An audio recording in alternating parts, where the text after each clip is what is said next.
in the past participle. Balaan ko nga wala namang matulog sa mga texts of the verb. Kaya isang pronoun na kahit wala namang matulog. Past participle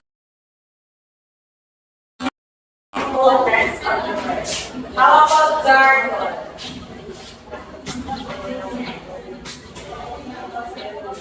Jargon. Obscure. Too many. Nakikita nyo na may jargon.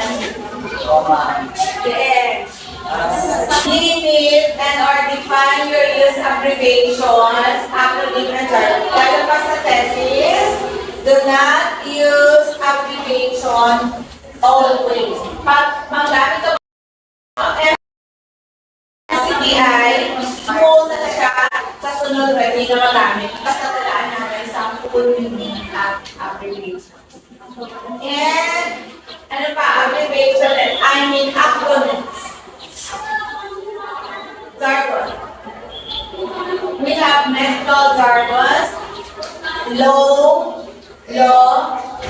mga ginagamit sa law, sa abogado, may mga jargon sila like habeas corpus. Okay, ano na itong mga kaso nga to? Mayroon mga kaso nga no? At ano homicide at murder? Anong difference ng homicide at murder? Ang murder, pagkatuhan, pagkatsun.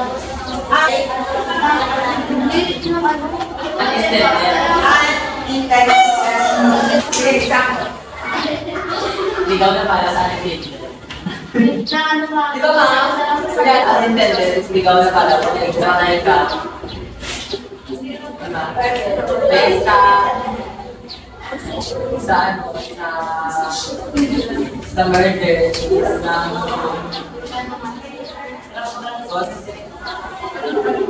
like na mga kaso. Hindi ka kaanuhan nila. Pakitma. Pwede. At ikma ka mo na mga nila na patay.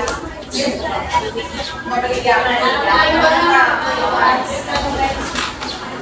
Ano ba ang sample nila ng murder? Pwede pa ba yun? Ay, murder pa yun. Sige, kasi nung kaso murder,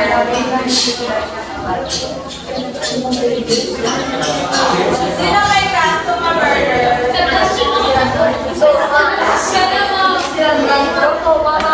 Sino may kaso ma-murder? Kunti na. Kailangan niya Lumagi na sila mga lumagi na sila. Ako mahal, tama na patay na lamok.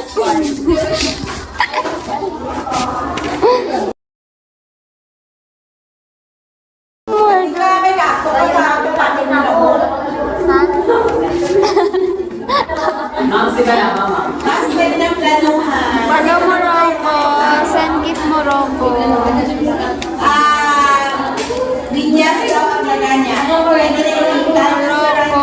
Ako na sakit lang pa. Ako na makamulit dahil. Murder na get. Nan, kung planuhan nyo, tapos pansyon nyo rin sa murder. Ganun plano.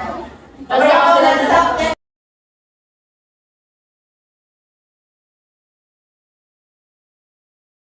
sana una siya, kung lang ka. Boys is in the past.